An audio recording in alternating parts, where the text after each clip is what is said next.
What we're going to talk about now is simply some keys to self-motivation. And all of us have motivation of some sort. I define motivation as the desire to achieve that which you believe to be worthwhile. And many people go through life never getting in touch with their greatness because of the lack of motivation to push themselves, or because they have not found something that they believe to be worthwhile to challenge them. I heard a poem once that said, many a flower has bloomed unceasingly and wasted sweetness upon the cold desert air. It's translated, that means simply that many a talented persons have gone unnoticed, and the world never had a chance to be exposed to their talent because that person did not take the time to begin to express or to demonstrate or to motivate themselves in the direction to bring that which they came into the universe to bring. How can you measure your motivation? How can you evaluate where you are on a scale of 1 to 10? Let's do this for ourselves mentally. How do you rate yourself from 1 to 10? Your mental attitude about yourself, how you feel about you, how you feel about life. How do you rate yourself on a scale of 1 to 10 in terms of your physical appearance, in terms of your health? Do you take care of yourself? Are you allowing yourself to get overweight and out of shape? Are you conscious of your health?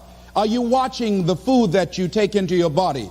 Do you make a deliberate effort to exercise? You know, it was George Burns. He said, we cannot help getting older, but we don't have to get old. And many of us get old before our time because we don't take time to take care of ourselves. Your environment is a very good indicator. On a scale of 1 to 10, is it what you want it to be? Do you find it desirable? Are you satisfied? The job or career that you're involved in. Someone said that 85% of the American public are unhappy with their jobs. Are you spending 8 hours a day just doing time? Doing something that you don't find challenging, that does not make you stretch mentally, that does not stimulate you, that does not inspire you. Something that you don't find a sense of fulfillment in it. If you're doing that day in and day out, it has to affect how you feel about yourself, your level of motivation. Your relationships. What kind of impact is it having on your life? Is it nourishing or is it a toxic relationship? Does it drain you or does it build you up? Ask yourself that. How motivated are you to do something about it? Your contribution, your actions. What are you giving? Many people will leave the universe without a trace. No one will know they were here. And in fact, under their name, we could put under there, not used up. Will anybody know that you came this way? What contribution are you giving? What will you leave? What will be different because you came this way? Someone once said that life is our gift to us that God has given us, and how we live our lives is our gift to God. What kind of gift are you formulating?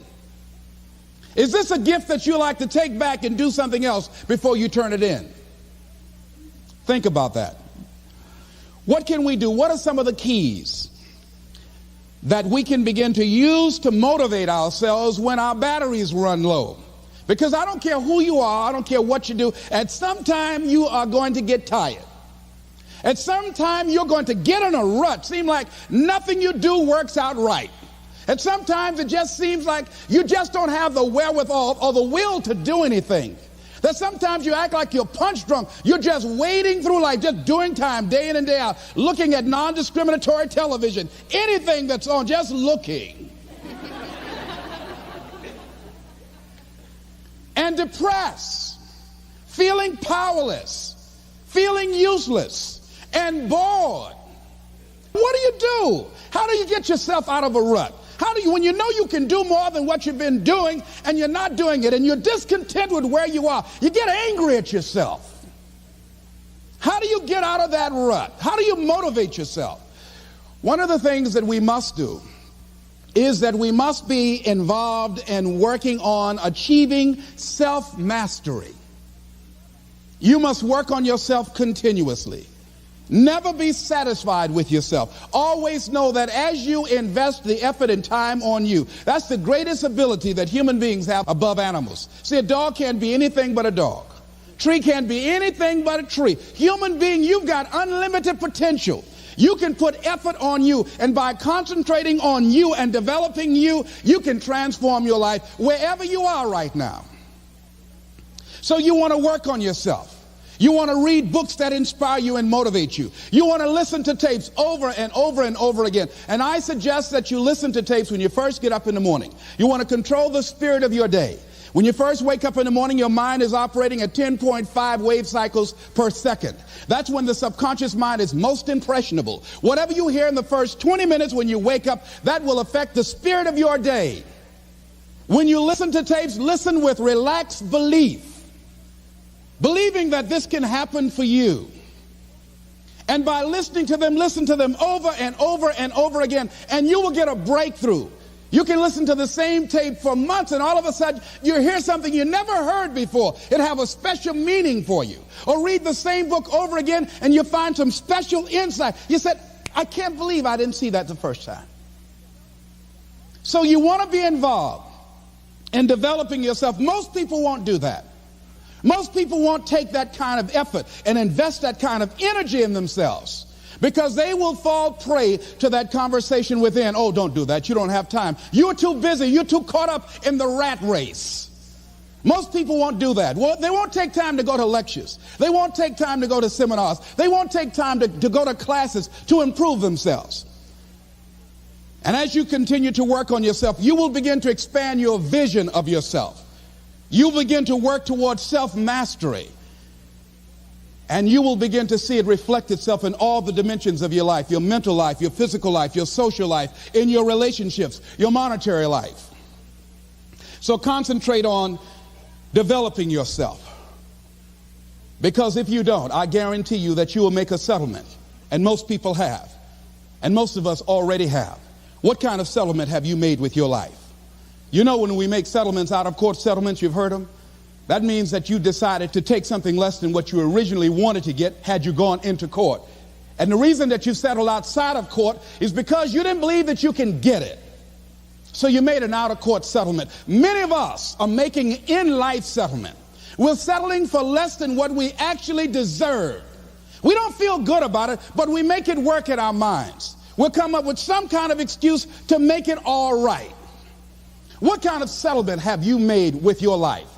Many of us settle for less than what we want out of relationships because we don't have the courage to change them. I had a seminar I used to do called Are You Living Together or Dying Together? Many people are just dying together. Gladys Knight used to have a song that says, neither one of us want to be the first to say goodbye.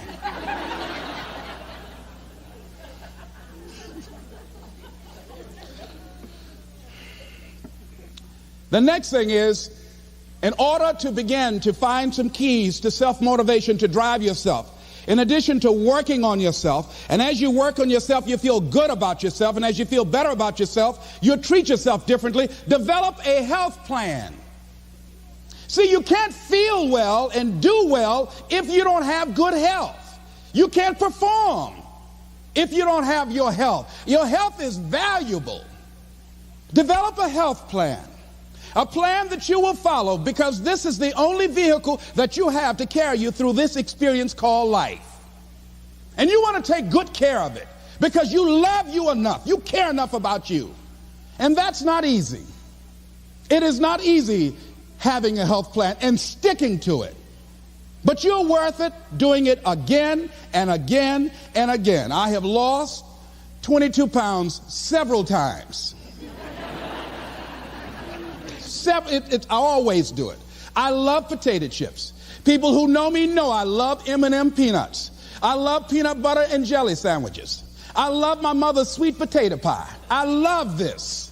It's not always on my health plan, but I put it on there sometimes. I said life is too short to go without sweet potato pie. If I go tonight, I want you to slip a slice of sweet potato pie in my casket. And watch the smile on my face. Next thing is, as you take care of yourself, the next key is keys to motivation, to self-motivation. You want to live life with energy and passion. You want to make a conscious effort to be lively. See, in life, you either saying hello or goodbye. You either on the way or in the way. Leave dead people alone. Some folks just walking around looking sad. How you doing, honey? Stay away from these people. Just go away from them. It affects you.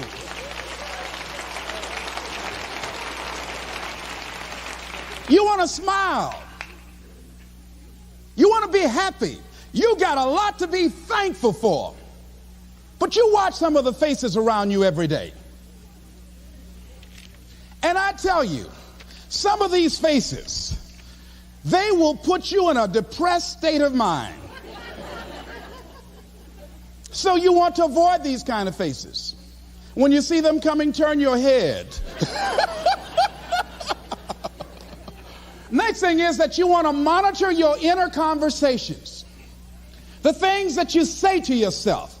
You want to watch them, and in watching them, you want to take charge. A friend of mine told me this evening, and she did it excellently. She said, I didn't want to come tonight. I was feeling so depressed. And I said, I'm going anyhow. See, that was the conversation. Oh, you really don't feel like it. You really don't need to do it. You don't really need to read anything. Forget all that. That's that inner conversation. Oh, you don't need to worry about trying to go into your own business. Forget that. You can't do that. What if you lose everything you've got? That inner conversation that stops you from doing the things you want to do less, don't do that. How can you possibly think about being a motivational speaker? You don't have the contacts, you don't have the money, you don't know the right people. You're going to get up there and your mind's going to go blank. Forget all that. You remember that time you got up before some people and you panicked? You stood up and your mind sat down? Don't you remember? And I said, yes. And then I said, shut up. So you've got to learn to stand up to yourself inside yourself. And short circuit, override that conversation that's always going on. 85% of what that conversation will tell you is negative. It's negative. It will tell you you're tired when you really are not tired. It will tell you you can't do it. It will fill you with fear. So you've got to watch that conversation. And when you find it going on, you've got to stand up to it and say, I'm going to do this anyhow. I'm afraid, but I'm afraid not to do it. And I'm not going to let you stop me. The biggest challenge that you will have in life is you.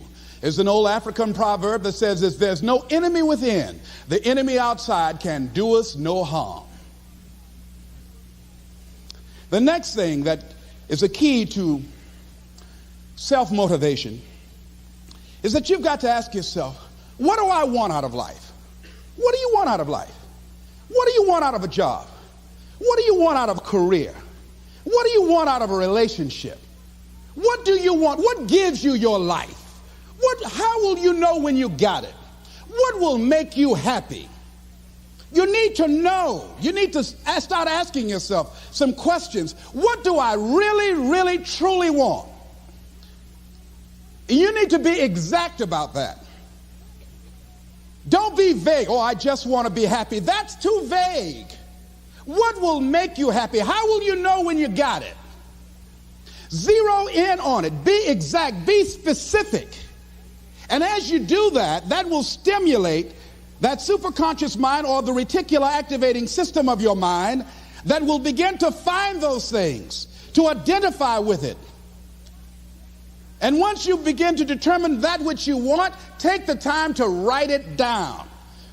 Don't just think about it. Write it down. That is a subjective process that engages the subconscious mind. Write it down. Once you write it down, read it 3 times a day, morning, noon, and night. Why is that important? Because what it will do, it will cause you to focus. It will cause you to concentrate. When that other conversation is going on telling you what you cannot do, telling you all of the impossibilities and all of the obstacles, your concentrating will begin to create a larger vision within yourself, and you'll start looking for and seeing some new opportunities. You start creating some openings for yourself. As you begin to read that every day, day in and day out, that will make you focus. That will discipline your thinking. And you'll get all kind of creative ideas. As I talk to you right now, being involved in this immersion process, you're going to create some openings for yourself. You're going to get some ideas. You're going to feel your adrenaline flowing, and you're going to think about something, some idea you had. You say, I want to go back and I'm going to look at that again from a different vantage point, not from the level of the problem or the obstacles that I encountered, but from a higher vantage point. Because what you will begin to see and to know as I talk to the higher consciousness within you, that you are powerful, that you are a miracle worker, and that inner conversation has conditioned you to believe that you are not. And as you begin to discover the truth of who you are, whatever challenge that you're facing in life, and if you're living, you're facing some challenge, you'll begin to know that you're powerful and that you're a miracle maker. So as you begin to write down exactly what it is that you want, read it every day. The next thing is, see yourself there. How will you feel once you get there? What will the experience be like for you? What will be different? What kind of person do you have to become in order to get there? Visualize yourself there, living the experience. I remember when I ran for state representative in Columbus, Ohio, and I had a lot of people telling me, and you got to watch not only the conversation within, but the conversation without, telling me, Les, you can't possibly win. You can't do that. And I went down to the legislature, and I saw myself. I knew what I wanted. I saw myself in the chair. I pointed out the chair that I wanted. I used to go and sit up in the galleries and watch the legislative process. I used to go to the committee meetings and listen to legislation being introduced. I learned how to write legislation, how to amend legislation. I started thinking like a legislator, got up every day dressing, thinking like that, selling myself on it, seeing myself in the legislature. Mr. Speaker, I'm the gentleman from the 29th House District. I'd like to introduce a bill. I went in the legislature, walked around. I had the experience of it. And when I ran and won against overwhelming odds, they were shocked. I won the election even before it was held because I was living it in my mind. You want to see yourself beyond your circumstances. You got a challenge, see yourself beyond your challenge. See yourself with the challenge already resolved. And knowing that all is well, seeing yourself in control and in charge of your destiny, being healthy and happy. The next thing is, it is important in the area of motivating yourself, it's important to know why you're doing it. Because that mind will say, why bother? Why go through all this? This is too hard. No, throw in the towel. It's not worth it. Has it ever said that to you before? Here's how you can handle that. Here's how you override that. Write down 5 reasons why you deserve it. Why do you deserve what you want? Why you? Why do you deserve it? What meaning and value will it bring to your life? What's so different about you that you deserve your goal or this goal? And when you write down those 5 reasons, when you have some down moments, and you're going to have them, when that conversation starts talking to you and it's going to talk to you, what you will do is you can pull that out and read it, and it will build you up. It will be your rod and your staff to comfort you through some challenging moments, because you're going to have some. Life will knock you between the eyes. It will catch you on the blind side, come out of nowhere, stuff you can't anticipate that will knock the wind out of you. You want to give up. That's why it's important for you to work on yourself, listening to tapes, building yourself up, talking to yourself with power, feeling, and conviction, building yourself up day in and day out, because it's coming. I guarantee you, life is just waiting. Oh, he's doing good now, huh? Very good. I remember I had an experience. I was pursuing my dream. And that's why you have to work on yourself. You don't know what's going to happen. And I was telling people, I had this big rally I had to do. It was 5,000 people there. And I said, you must work on yourself. If you want a larger vision, you've got to empower yourself continuously, because life will catch you on the blind side. And after I finished my speech, I got a rousing standing ovation. And I went and called the young lady that I was dating at the time. I said, hey, guess what? I said, they love me. I got a standing ovation. And they were chanting, we want the motivator. We want the motivator. I said, listen, we want the motivator. Do you hear? She said, yes. Les, I need to talk to you. I said, well, wait a minute. You're talking about tough. I was getting off, and I'll be home soon. Les, I heard a voice in the background. Hurry up and tell him. Who's that? Les, you've been gone a lot, and there's somebody else. What? And they came in. Les, come on, Mr. Motivator. They want you back out there. Wait a minute, hold a minute. What'd you say? I'm sorry, there's someone else. And I heard the voice say, hang the phone up. Come on. I say, wait a minute. I say, hey, Motivator, come on. They want you. Can't you hear them cheering? I say, okay. I say, when you working on a larger vision, I say, you got to really work on yourself because life will catch you on the blind side.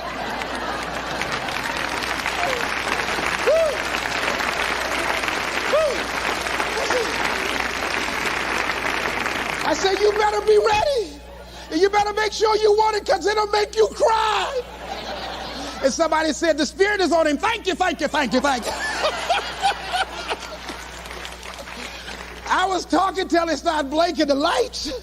They had to come pull me off. And I said, you got to have a larger vision.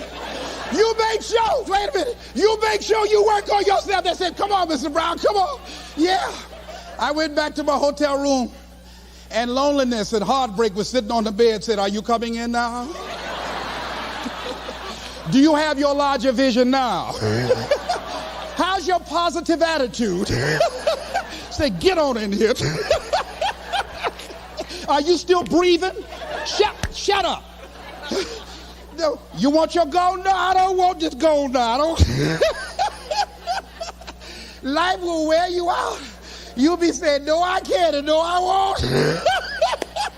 You try to read it, can't see nothing through the tears. I went plundering through the drawers in this hotel trying to find a Gideon Bible, anything, you know. I said, somebody, anybody help me. Yahweh, Yahoo, anybody. Boy, I tell you, that's why you got to work on yourself. Because life will send you some curves you cannot anticipate. The next thing is that whatever you do, you want to develop technical mastery.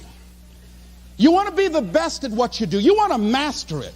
See, part of self-motivation is you've got to find something that gives you a strong sense of competence. Well, you become known for that. You develop a reputation of being good at doing that. You set some high personal standards for yourself. You're not competing with anybody else. You're just unfolding yourself to be the best person that you could be. That you want to give the best quality service that you can give, because that is a statement about who you are.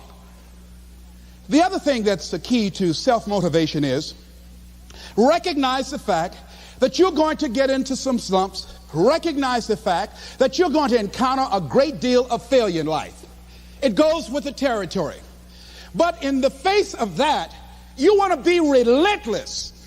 When you want something, you don't expect everybody to say, oh, come on in. Oh, you want this? Oh, great. We want to give this to you. You're such a nice person. You're doing it for your family, aren't you? Great. No, life isn't like that.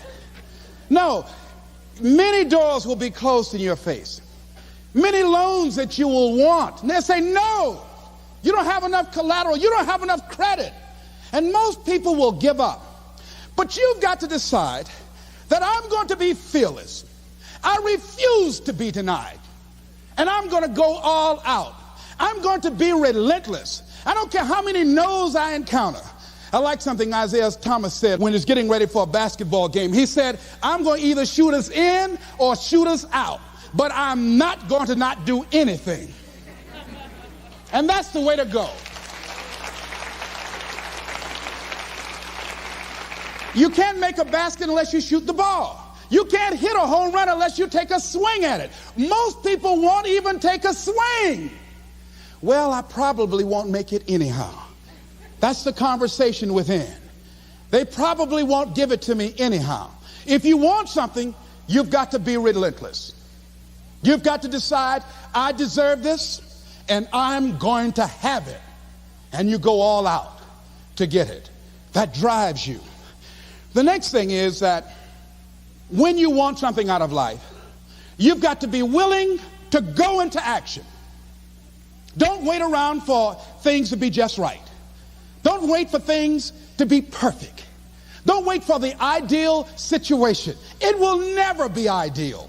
There will always be a reason. Well, as soon as the children grow up, or as soon as I pay my bills, or as soon as I get my divorce, as soon as I get enough money together, do what you can, where you are with what you have, and never be satisfied.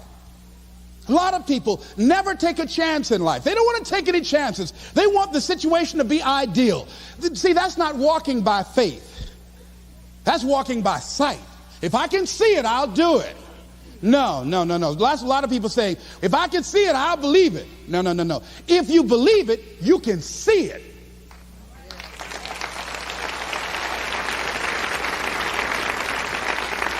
And don't be disturbed because no one else can see it. That's not unusual. That is ordinary. But because you want some different kind of results in your life, you've got to be willing to be unreasonable. If you want unreasonable results in your life, you've got to be willing to be unreasonable. Part of being unreasonable, you don't judge according to appearances. Part of being unreasonable, you can see it because you believe it. That's part of being unreasonable. Part of being unreasonable, you're like Paul who said, you must have the faith to call forth those things that be not as though they were. That's part of being unreasonable. Most people won't do that. Most people say, call me when you get it together. Then I'll support you. The other thing is that one of the keys to self-motivation that empowers you is that you want to find a cause larger than yourself. Find something that you can contribute to. Find something that you can make a difference because you can. Part of what feeds your larger vision, part of what gives you a reason for being, part of what gives you your life is being able to give something back. Say, I can't afford to give anything. You can't afford not to give. Give your time. Give your talent. If it's nothing, just to go over there and lick envelopes. I don't know exactly what I'm going to do, but I'm going over there. It's part of my tithing in the universe. Once you develop that special sense of mission, and that's what you develop when you're part of a larger cause than yourself, it drives you. You don't need an alarm clock to get up in the morning. You have special power. You'll go places and folk will like to be around you. They will know there's something different about you. When you go in, they'll say, hey, that's somebody important. I want to know who you are. I just want to be near you. That energy that you have, that consciousness that you will embody will affect everybody around you. The next thing is that you want to create a home court advantage for yourself. You've got to be aware of who you have around you. So you want to be selective. Have friends that will enable you to grow. I have friends that help me to grow spiritually. These are my spiritual friends. I talk spiritual stuff with them. I have some other friends who are just intellectual friends. They make me grow intellectually. They make me stretch. I have some professional friends. I'm a member of the National Speakers Association. I get together with other speakers and we learn from each other and we grow from each other. I have other friends who are just social friends. All we do is just socialize together. We'll look at a basketball game together or go out dancing, but that's all we can do. We don't talk anything serious, nothing spiritual, nothing intellectual. That's not that kind of relationship. Nothing heavy up in here. Have other friends, we walk together. That's all we can do, walk together. Talk about we're going to lose weight one day by and by for good, all right? That's all we do. Nothing else. So, according to the relationships that you develop, we grow from people and projects. And the relationships that you develop can enhance and can enrich your life, or they can drain you. I know many talented people who had a great deal of potential, but because they didn't surround themselves with other people that will inspire them to transcend themselves, they never realize their greatness, and they will end up going to their grave with all their good stuff still in them. So you want to look at your relationships, the people that you're involved with, the people that you communicate with most often, and you want to ask yourself the question, what am I becoming because of this relationship? Does it inspire me? Am I motivated? Am I encouraged? Am I driven to develop myself? Am I seeking my own greatness? What kind of person am I becoming because of this relationship? Am I becoming more cynical and negative about life? Ask yourself that. The next thing is, you've got to say yes to your life. You've got to say yes. Yes to my dreams. Yes to me. Yes, I can make it. Yes, I can. Doesn't matter how many failures I've made. Doesn't matter how many mistakes I've endured. Doesn't matter about my defeats. Doesn't matter about what I've done. Yes, yes. I don't care about the fact I'm in a hole now. Doesn't matter about where I am. Yes, the last chapter to my life has not been written yet. If you judge me now, you'll judge me prematurely. I haven't exposed all my stuff yet. I'm still in the process of transforming my life. I'm still in the process of becoming. Yes. I had somebody in my life at one time told me, you'll never make it. And I said, I'll show you. And what energized me, what motivated me was something that Frank Sinatra said. He said, the best revenge is massive success.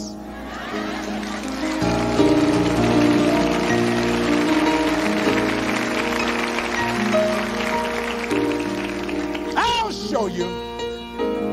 You just watch my smoke, as old folks used to say. So say yes. Stand up for your dreams. Stand up for what you want in your life. Decide that your life is so meaningful to you, that you love you and you love life so much that you're going to stand up for something you want. I used to have a saying when I was on the radio, stand up for what you believe in, because you can fall for anything.